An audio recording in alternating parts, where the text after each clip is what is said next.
What if the guidance you've been seeking your entire life has been trying to reach you all along, and the only thing standing between you and daily miracles is learning how to listen? Today's guest demanded the angels prove themselves in a moment of complete desperation, and they answered so loudly it changed everything. For over 20 years, he's been in daily dialogue with angelic intelligence, and what he's learned about how we create reality, collapse timelines, and access our quantum nature is about to shift everything you thought you knew about manifestation.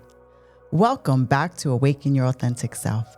I'm Jessica Rooks, and this podcast is a sacred space for soul-led seekers, spiritual empaths, and truth tellers who are ready to rise into their fullest expression. Today, I am so honored to be in conversation with someone whose work bridges the mystical and the practical in a way I've rarely seen.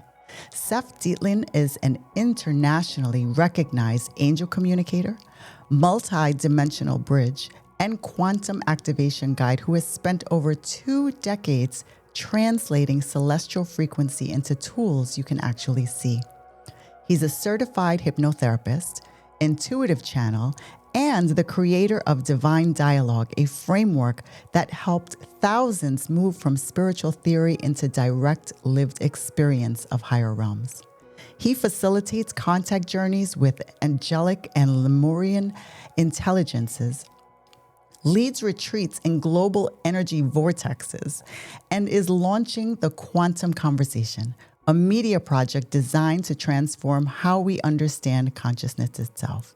Seph, welcome to Awaken Your Authentic Self. I am so grateful that you are here.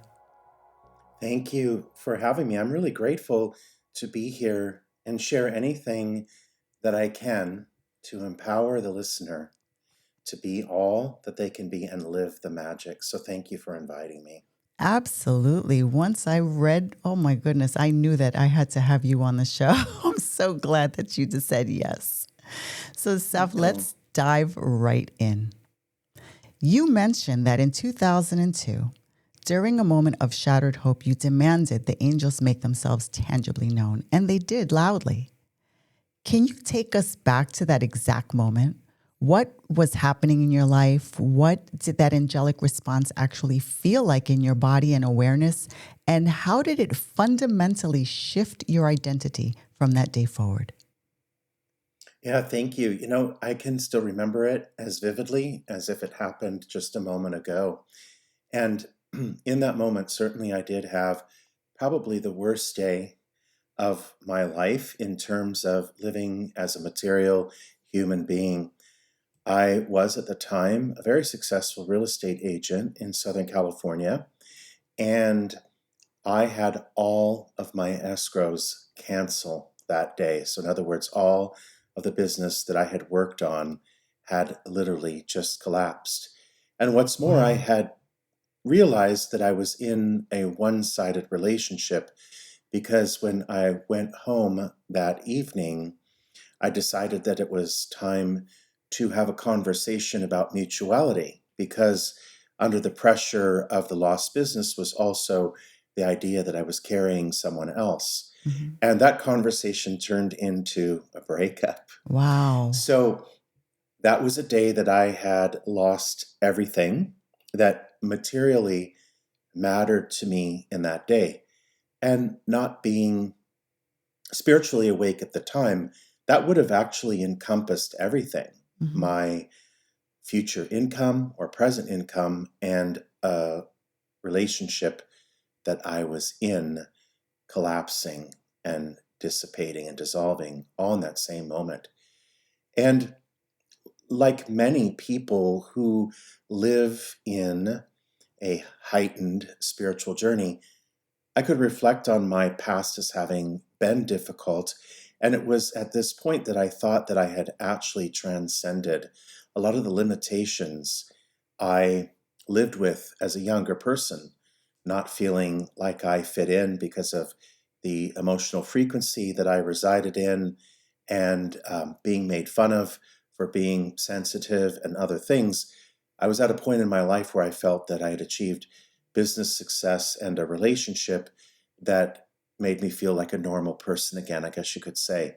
So when I did demand, and I actually don't even know what caused me to do it, except for possibly some memory that it was time. And I like to joke that because I was a real estate agent, I went to what we could call God, and I said, look, you said that we could have anything that we want. And I'm going to tell you what I want right now. I want to just peacefully leave this body when I go to sleep, because if this is what life is continued struggle, I'm not down for this. And I felt this immediate resistance, and I knew right away that I wasn't going to get that wish. So I decided to give God a counter offer, as any good real estate agent would. And I said, all right, that's it. I want my angels. You say I've got them. Where are they? They're not doing a very good job.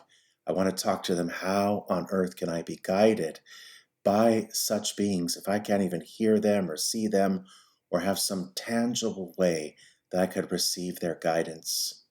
And immediately something shifted in my body that I could feel. Right. It was this increase in relaxation. My breath shifted. I felt bliss from an origin that I had no idea from where. I felt lifted up mentally, physically, and spiritually in a way that I couldn't explain with words at the time, but I knew that I was being lifted up in all parts of my being. And in a download, a telepathic message, an instant knowing is the way that they spoke to me. They said, Seph, everything's going to be not just okay, but better than okay. And I felt as if something was touching me. I could feel the message of being, I could feel the energy of beings surrounding me. And my dog and cat looked around, showing me that they also perceived their presence as Wow. well. Wow. That's incredible. That is truly incredible. And I think so many people listening right now are probably wondering the same thing you wondered at that point. Like, how do I know this is real? And that's exactly where I went with it, because the next morning when the sun came out and I was reflecting on it, I didn't automatically go to this place which was in 100% belief that what I had experienced was anything other than my imagination. And at the time that I was reflecting on that, I felt something braze by my ear, as if I could hear something like a wind fly by me. And I was in my closet. And I heard in that same telepathic sense as a download, a message that began a dialogue, which was hello. And I said, hello. And the message said, or through the download, you may think that we responded to you because of the circumstances that you were in yesterday, but you will soon find out that those circumstances presented themselves so that we could make contact with you, because we will be working together throughout the rest of your life. That's incredible. That's awesome. Now, so for someone who's asking themselves, is this my intuition, my imagination, or actual angelic guidance? What are the specific measurable differences that you've discovered in 20 plus years of daily dialogue? Like, what happens in the energy field and even the neuroscience of our brain during true angelic communication versus when we're just in our own mental loops? Yes, well, first of all, there is a sense of peace that we feel that we can't explain. And it may elude us for a moment while we're focusing on what we're receiving.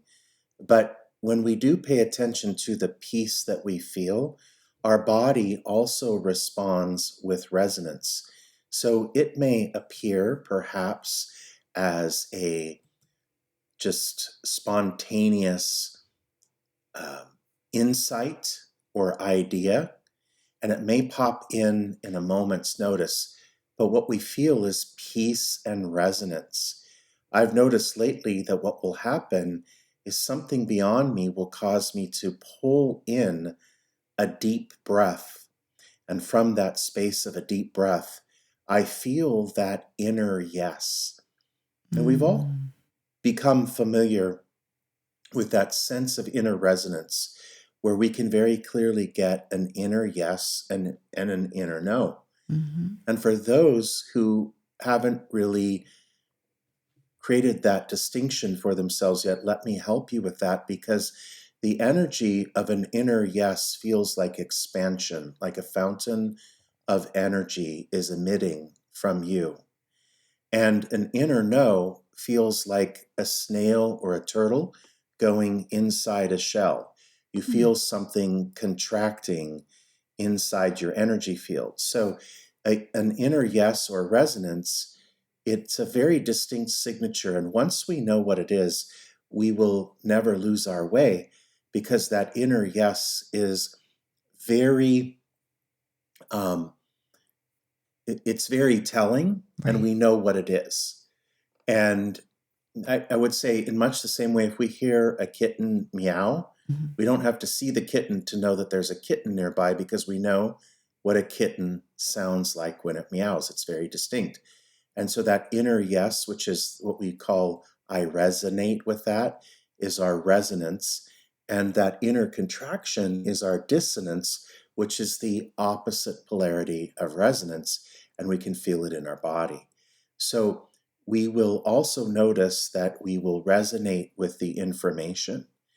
And sometimes, of course, that information may seem too good to be true, but this is where we're meant to really begin to believe in a beneficial universe that we live in, because most of the limiting thought that we have around the blessings and goodness that are in store for us, those limiting thoughts come from living in a reality where those are kept from us by virtue of our beliefs, not because they're not possible. Right. So, one of the things that will happen absolutely 100% is that we then gain a relationship with the co creative realms, which we could call the quantum field or the mind of God or the creator.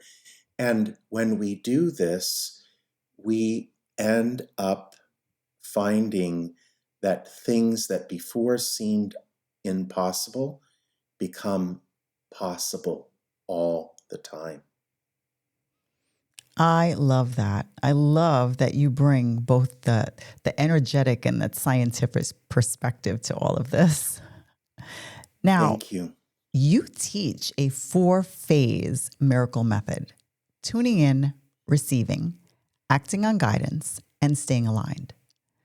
Can you walk us through a specific miracle you or a client manifested using this exact framework? I want our listeners to hear the step-by-step process, what you tuned into, what message came through, what action was taken, and how you stayed aligned when doubt or reality tried to pull you off course. Yes. And interestingly enough, there's so many. And what I will first share with you is the framework was actually given to me by the angels. So when I sat down to write that, it wasn't Seph or Seph's ego or mind that wrote that. I actually sat in what I call automatic writing, or what is called automatic writing. And that is what came through as the directive from the angels to set up a relationship with them. And I'm happy to share what each of those components are, because this is where your audience can actually have their own aha moment. And then I know that I will also share the right experience that dials that in. So Perfect. the first part is tuning in. And they used the analogy of tuning a radio in. And of course, I'm old enough to remember when those radio dials were analog. Shh, so But am I. either way, yes. So FM radio is actually for frequency modulation, as funny as that may seem. And it is dialing in a certain frequency where you dial in a certain channel. And so what they walked us through in the first step is understanding that they are available in a certain frequency or in a certain channel. And so, in order to get to them, we actually get ourselves into a peaceful space, which is where we can breathe and bring ourselves into regulation. And when we're in balance and grounded, and our mind is calm, that is where we have adjusted the dial to being in tune with our awareness, which is our higher mind. They like to call the difference between the ego and the psychic self or soul self, they like to call it the mind and the higher mind, indicating that we have two minds. Mm-hmm. So the second step in there was actually distincting the two minds. The two minds have very distinct properties, but they're so subtle, and we move through them so quickly during the day that once we actually see the subtle difference, we know the origin point for the information that we see from within. And so our mind, which is our human mind, is not always, it's not at all expansive. So the mind, our human mind, is for our protection. It compares, it contracts, it takes inventory, it sees things in strictly linear terms, and that is not where ideas come from or guidance. So when we do hear something that is hopeful or that is a piece of guidance, in other words, a nudge to act on something, then that is understanding that it comes from a very distinct compartment or department of mind. And the angels like to use this example that if you had a form of a business, you would not task the art department to do accounting tasks, and you wouldn't task the accounting department to do something creative like the art department. That would not be So nice. each of those are oriented differently. So we go over that and we distinct that. And the other one is then acting on it. And here's the interesting thing. I'm sure many of us have seen the cartoon character that walks off of the cliff and suddenly the animation starts to build a bridge underneath the character's foot, whether that's the Yes. coyote or the roadrunner or Yes. whoever. Yes. And that's technically what happens when we start to move forward in guidance. Stepping out in Otherwise, we faith. get Yes, Mhm. otherwise we get paralyzed anyway because we don't see the bridge. But we do know that everything that we act upon when it's guidance, all of the doors are meant to open that are supposed to, etc. And then, of course, in the fourth module is understanding that even when we tune in, get the guidance, and act on it, there will be moments where our faith is challenged because things don't look exactly like they're supposed to. So here's my real life example that applies to our 3D worldly ways. There was a time after I was working in the entertainment industry as an actor and filmmaker that I knew that my time was up and I got guided to let go of that.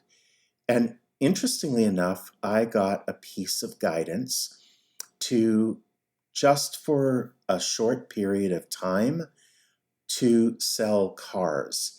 And I've been passionate about cars since I was a kid. And I even was passionate about a specific brand that's a performance brand.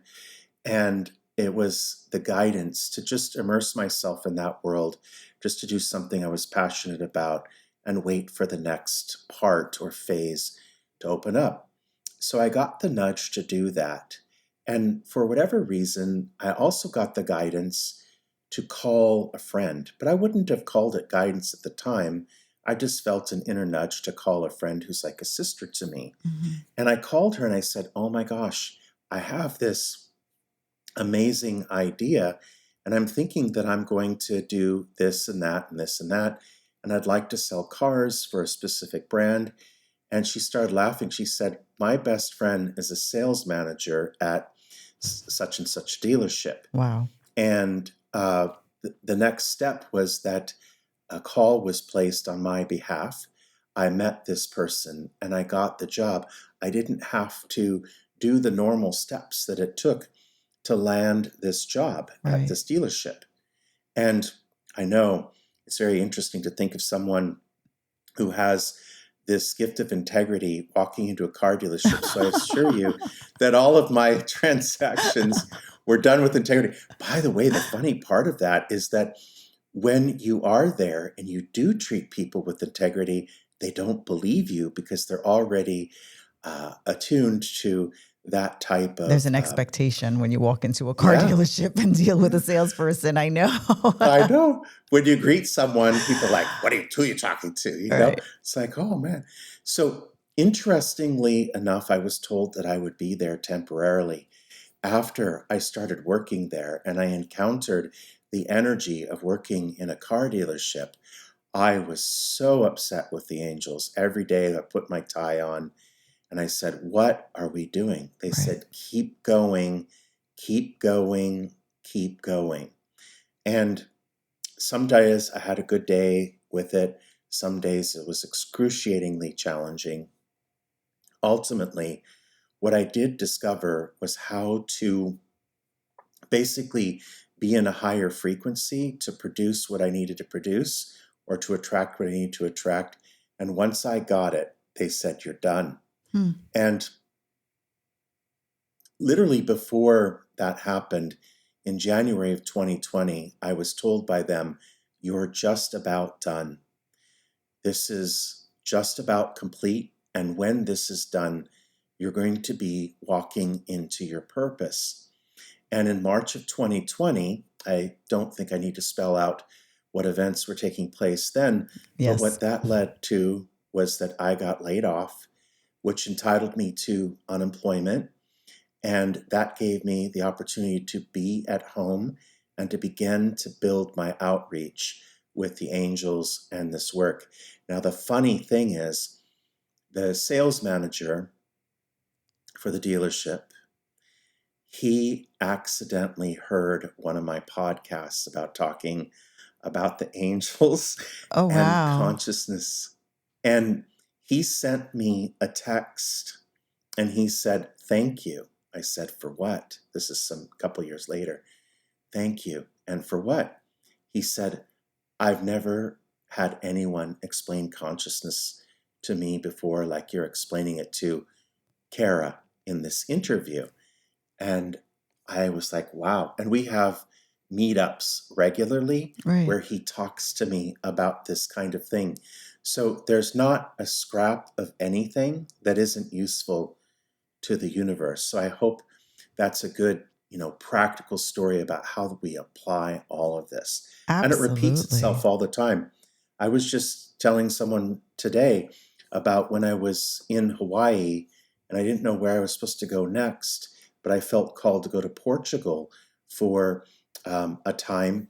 And somehow or another, I got a nudge to look in my mileage account.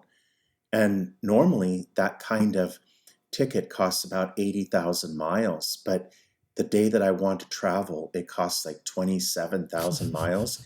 And I had 29,000 and I flew from Hawaii to Portugal, which was an $1,800 ticket. And of course, it matched a calling that I got to go there. And I was there for 3 months and a lot of miraculous things happened there. But these are just a few examples of many. Your life becomes that all the time, including challenges too. I will say that. But the challenges are different because we leverage them to find the gifts and guidance in them. Absolutely. I feel like I've experienced so much of what you just mentioned. And I have to say that it just feels, after a while, it just feels guided. And I think the trust and the faith just becomes natural after that. Like me leaving my corporate job after 16 years. I mean, I've told the story of me walking into my car dealership with a light on and not knowing what it was. And the guy's telling me, do you have the extra extended insurance policy, and I'm thinking I did. Turned out I didn't. It was going to be a $10,000 fix. And I remember just like in the back of my throat. And I received a clear message, clear as day, that said, let it go. It's taken care of. And I was like, okay, so where do we go from here? And I find out 2 hours later, they come back and tell me, well, by the way, we found out that the guy who was supposed to sell it to you, we had to fire him because he was doing some illegal stuff within the dealership. So don't worry about it. We're taking care of it for you.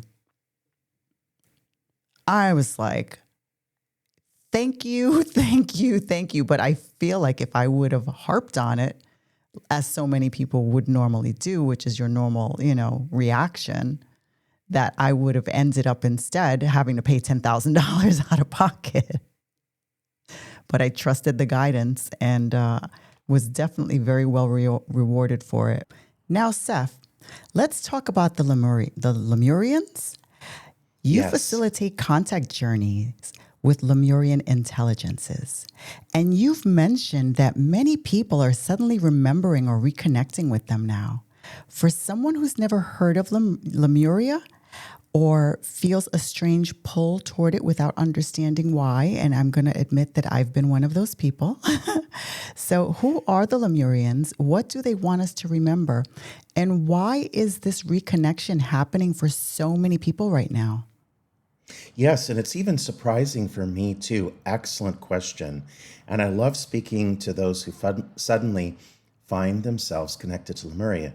So, first of all, we certainly do have a lot of discussion about Atlantis, right? Yes. Which is believed to be previous evolved civilization that existed on this earth. And simultaneously, there's also another conversation going on about a place that is on the other side of the world in the Pacific Ocean that would cover what is currently present day Hawaii. And this civilization was Lemuria. And for those who have come to understand it, like those who are interested in Atlantis, wherever that went, Yes. commonly understand that this was a utopian society of light beings that existed on this planet. Now, that's where the research or the understanding has taken us so far. Now, I want to cut through, a lot of details here, which are still very magical and fascinating. But the Lemurian people are light beings from other planets.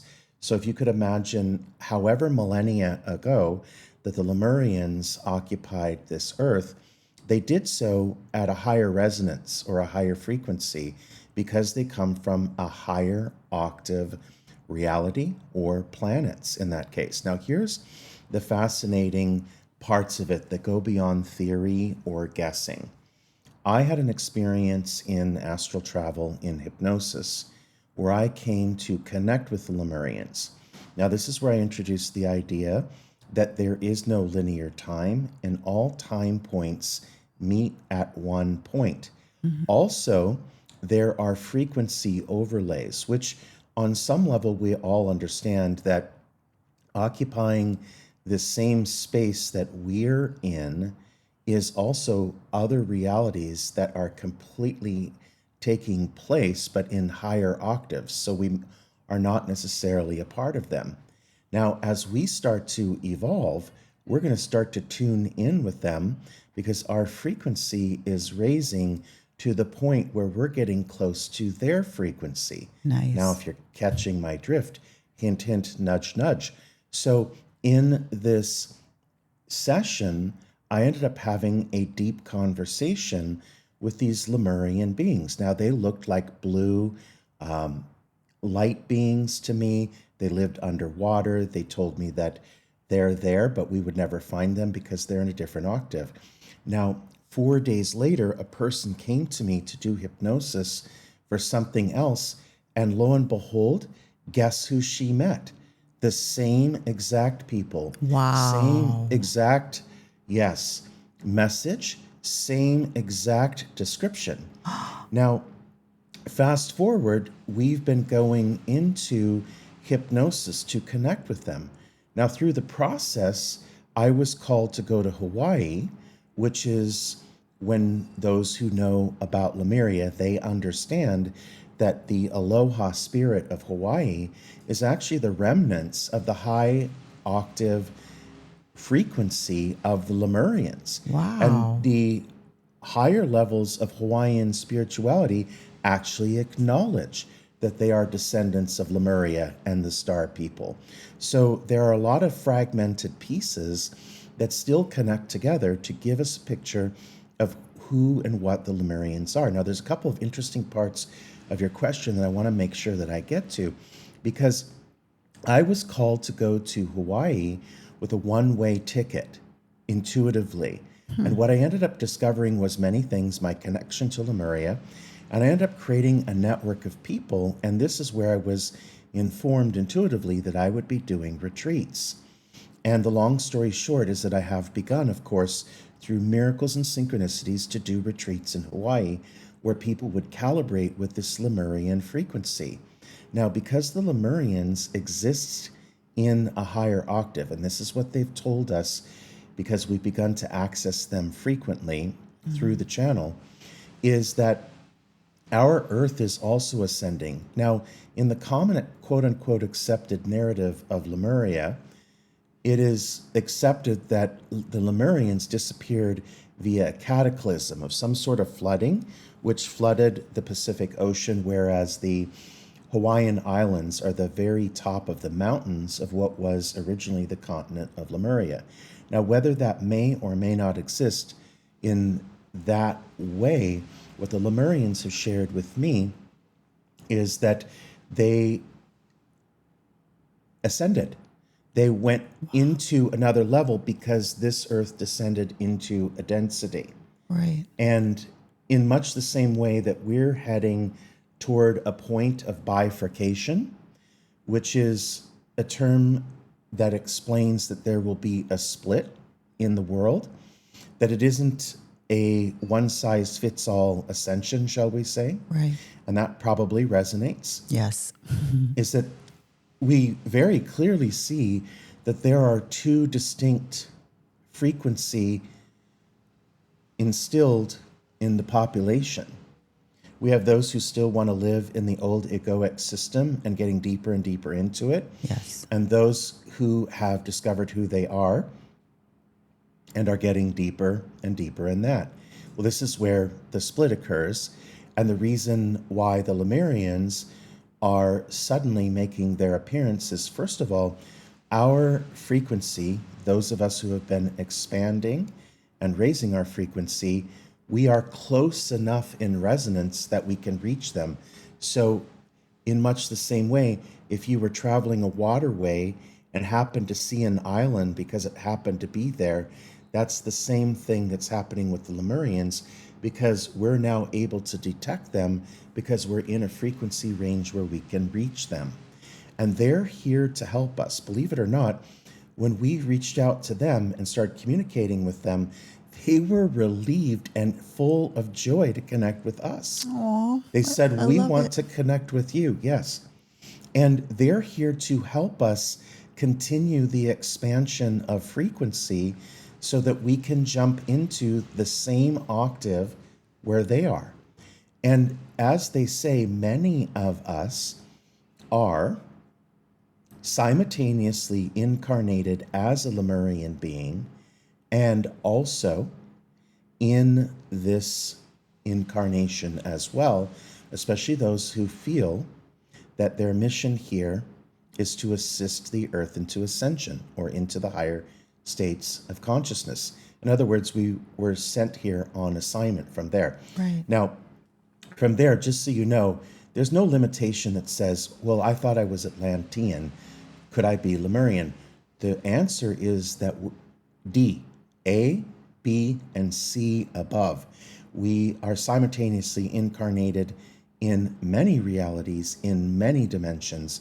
So yes, we can in fact be, for example, Arcturian, and we can be Lemurian, and we can be Atlantean, and we can be from the angelic realm, and we can be in this human body at the same time, which then explains why our blueprint is what it is. Right. And so many people now are receiving the nudge, and this is what they say, as a product of being in a frequency range that automatically senses their existence. And I love it. this is, yeah, this is why people suddenly find themselves discovering Lemuria. And what's more, going into a deeper dive and feeling connected to it, you would be so amused to be in the presence of these retreats that I do that are Lemurian themed, where people are regaining this immense sense of bliss and joy of living. And as a result of which, being calibrated with the frequency of the Lemurians, they share with me that by being in their frequency, because their frequency is an octave above ours, that even the lowest levels of their range is higher than the highest levels of our range. Imagine an octave set of keys on a piano, right? Right. So every time you go up, yes. So they mention that by calibrating with, in other words, just by connecting with them, it pulls our frequency into the same vibration as theirs. And then afterward, we remember who we truly are, and that's the remembrance. We remember what we're capable of. And this is where flow is one of those things that automatically becomes a part of the equation. And we have an opportunity to experience jaw-dropping miracles. Now, I could go on, but I think it's a good way of actually rounding all the different aspects of your question about Lemuria. It really does. And, it sounds like something I'm definitely going to have to look into more myself, because a lot of what you just said just completely resonated with me. And it's funny because one of my absolute favorite things, well, I have two favorite things. One is just floating in the ocean. I just have a Yeah. thing about floating in the ocean because I feel so Yeah. connected to it. But then I also feel so connected to the stars. Like I'm always looking up and I'm just always Oh, looking for home. okay. So this is the thing, and I'm going to share this. So, first of all, I take people into hypnosis specifically so they can visit Lemuria too.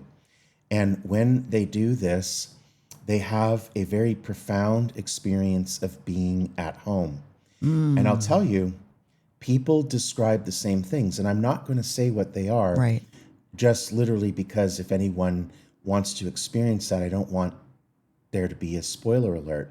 Right. But That here, preconceived notion of what they're looking for. Exactly. yes, so this civilization that I met was underneath the ocean. But interestingly enough, in my conversations as I've gone on with the Lemurians, is they've explained that they are not Earth people, they are star people. Wow. So that explains, yes. And they've actually shown me their ships, and the ships are amazing. So they don't just live underwater because they live in a higher frequency. They can live wherever they want because they don't breathe oxygen. The frequency that they exist in doesn't have that element to it, much like the spirit realm that, where you Right. don't have to eat or you don't have to breathe Right. because everything is eternal. They're in a frequency variation that is like that. So they're visitors from the stars, but these stars are a dimensional overlay to our universe. In other words, a replication, which there are many of, replication of our entire universe, including the stars, the galaxies, and the solar systems. They're from a higher variation, complete universe. And so their occupation on our Earth is in a dimensional overlay of that, which is why it stands to reason I had these dreams all the time that I was living underwater. And then it occurred to me, how am I breathing? I'm not. I don't need to. Right. And it's remembering this existence. But this is how it explains that we feel at home in the stars Mm-hmm. and in Lemuria, because the Lemurians are star-faring people. and this planet happens to be one of them that they frequently visit or inhabit in some way, but in a higher octave. Oh, that is just so interesting. Oh my, what's funny is I did an interview last week with someone who's a hypnotherapist, and he says that he is going to gift me a session, and then we're actually going to do a part 2, and we're going to discuss it. I may have to, I have to look into some things, because wow, what you're speaking about right now literally has like every cell in my body tingling. So, And very and mine too, as I share it, and I already know this stuff. right. So it actually takes us through calibration into a higher frequency, which is where the tingling effect comes from, is that heighten of energy. I love it. I love this. Oh my God, I love this conversation. But Seph, before we wrap, I want to talk about the Quantum Conversation, your upcoming media project designed to shift our collective understanding of consciousness by blending story, science, and mysticism. What's the vision behind this? What conversations are you hoping to spark that aren't happening anywhere else? And how do you see this transforming the way everyday people relate to the unseen realms they're already part of? Yes, thank you. Excellent question. The first thing I'm going to say is that the age of the guru is over. And we're entering into a new era, which is actually an expression of the progress that we have made back into remembering and embodying who we truly are. So we don't need a quote unquote separate self who presents themselves as the keeper of some knowledge that we don't have. Mm-hmm. Instead, what happens when we enter into a conversation with others, we are all equals in that conversation and have something to share that contributes to all of us putting the puzzle pieces together. The ultimate goal, if there was one, for the quantum conversation is to share a unity conversation in which we all continually to rapidly discover the secrets, the mysteries, and bringing forth the knowledge with each other. And so the quantum conversation is meant to be content that's curated by what the community asks for, and the community represents a cross-section of the global audience, what they're curious about. Nice. And so the quantum conversation positions me to be basically nothing more than a conscious adventure guide, like your safari leader. Right. And all I'm doing is leading us into coherence where the conversation happens. And we already have these every day. We get together with 3 or 4 other people and we'll sit and have an expansive conversation, and we're all brought further into the light and frequency from it. And this is meant to pair available technology with that paradigm so that we can all create community, engage in a larger conversation with a larger community. And in so doing, of course, there will be reality experiments that we do. There's going to be discoveries that we make together. So none of the quote unquote knowledge or information is already prepackaged for this. What happens is that we're going to work on this together. The audience is going to be an active part of the community. And what this will be then, of course, there's films and other things that I would love to create as a part of this, but it's a way to get a unity project in a conversation that transcends not just division, but the mind itself. That sounds incredible. That sounds like I'm definitely looking forward to hearing more and seeing this come to fruition for you. And I definitely hope that you will, stay in touch. Yes. And keep me informed about that, because that just sounds like an incredible project. Wow. Yes. Well, what I've discovered, and I would love to speak this, of course, to anyone who's listening, what I'm finding as I'm able to make leaps and bounds in what many people refer to as quantum leaps is that those become possible when we understand that we're in a co-creative relationship Yes. with our most powerful self.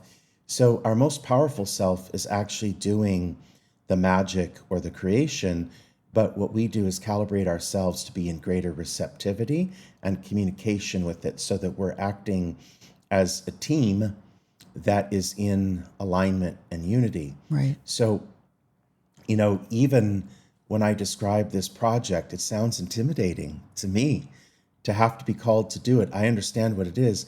And I do this piece by piece, trusting that the more powerful aspect of myself in the invisible realms already has the rest of it covered. But this is as much as it's given me so far. So this is, meant for all of us. In other words, this project is meant to create something that benefits us all. I understand that thought process completely, because even like as I was called to do this podcast last March, like I said, I get my messages in threes. And by the third time I said, okay, I'll start a podcast. But one of the questions that I had, and I just remember it coming to me in the shower, because I was asking, how do I not run out of topics? Like, I don't have a PhD, MD, no D at the end of my name anywhere.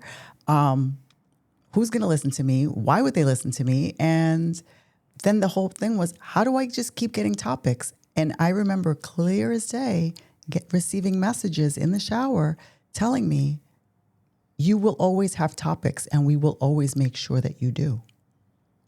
And I remember asking who it was, and the answer I got was Raphael. There you go. Yeah. And I've never run out. And since then, I have interviews, so I'm still not running out.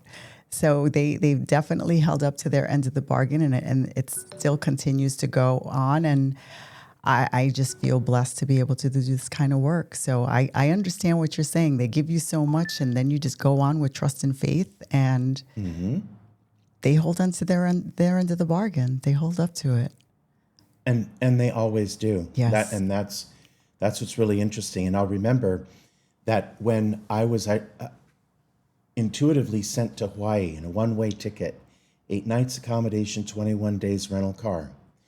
And I knew that I was on a journey. And through that process, it led me to one place, to one place, to one place, to one place, which is now my network that I have in Hawaii. That's how I got that network. I didn't know that was happening. Right. But the cool thing was I landed in a place called the Kona Cloud Forest Sanctuary, and I was doing a sound bath in the pavilion temple they have, and I was looking up at the ceiling of this beautiful Hawaiian structure, and I heard a message as clear as day: you're going to do retreats here at the Cloud Forest. And I thought, well, that is very interesting. And then after the sound bath, I stepped up, and a woman who had attended a workshop in Southern California with me maybe 4 or 5 months earlier comes out of the house and says, "Oh my gosh, I know you." And when she had come to my workshop, she said to me, "I have this space in Hawaii that I can intuitively see you working out of." Wow. Now, last April, we did a retreat at the Kona Cloud Forest Sanctuary. And when I looked up at the ceiling of the pavilion and remembered how clear that message had come through that I was going to do that, it was powerfully blissful to know that all of these messages of guidance and prophecy that we receive from that inner guidance Yes. really has the juice. Yes, it does.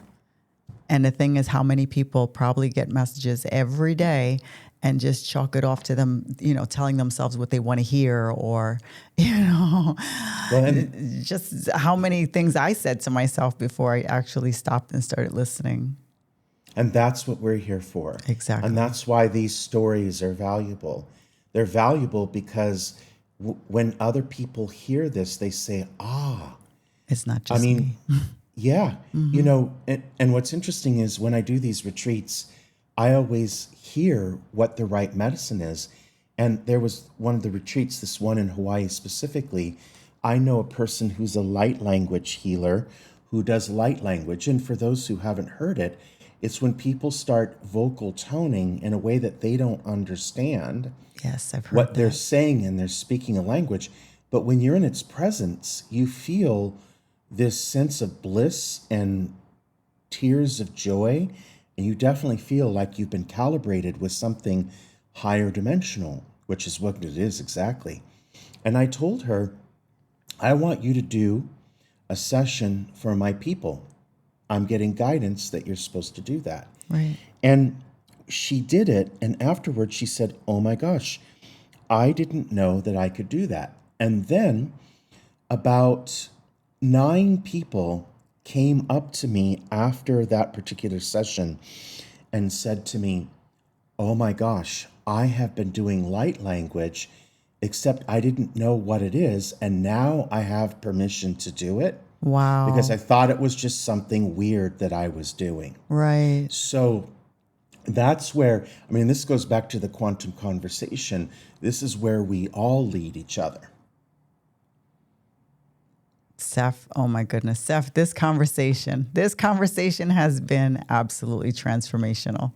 So, the way you bridge the mystical with the practical, the way you've made angelic communication accessible and real, I know that this is going to land exactly where it needs to for everyone listening. I sincerely hope so. Well, before you go, where can our Yes. community contact with you, learn more about Divine Dialogue, and stay updated on the quantum conversation? Yeah. Right now, go to quantumangelmagic.com, quantumangelmagic.com. And this is a place where you can reach out to me. If you want to do a journey to Lemuria, you can book that under the session. Certainly, you can let us know if you want to be part of future retreats. And absolutely, you would be part of any information that's coming out about the quantum conversation so that you can play with us too. Perfect. Perfect. I will make sure that all of those links are in the show notes for everyone. Seph, thank you so much for joining us. Thank you for sharing your story and your vulnerability. This has been a really, just like I said, a transformational conversation, just even for myself. Thank you. Thank you. And I'm surrounding you with golden energy, many blessings, and may your work be fruitful and enjoyable. Thank you so much for having me. Thank you. Beautiful souls. If this conversation stirred something in you, wow, I'm still tongue-tied. If you felt that familiar pull towards something you can't quite name yet, that's your guidance trying to break through. That's the angel saying, we're here. We've been waiting for you to listen. Here's what I want you to do right now. First, if you haven't already, subscribe to Awaken Your Authentic Self wherever you listen to podcasts so you never miss these soul-expanding conversations. We're building a community of awakened seekers who are done with surface-level spirituality and ready for direct experience. Second, leave a review and tell me which one of Seph's insights resonated most deeply with you. Have you ever felt angelic guidance trying to reach you? What happened when you finally listened? Or what's been blocking you from trusting what you receive? Your story matters, and this community is here to witness and to support you. And third, if you know someone who needs to hear this message, someone who's been seeking, struggling, or standing at the edge of their own spiritual breakthrough, share this episode with them. Send them the link. Be the bridge that connects them to their own divine dialogue. Remember, you are not here by accident. Your sensitivity is not a weakness, it's your superpower. Your ability to tune into higher realms, to receive guidance, to co-create with angelic intelligence, that's your birthright. And the world needs you to step fully into that gift right now. Until next time, keep awakening to your most authentic self. The angels are speaking. and it's time to listen.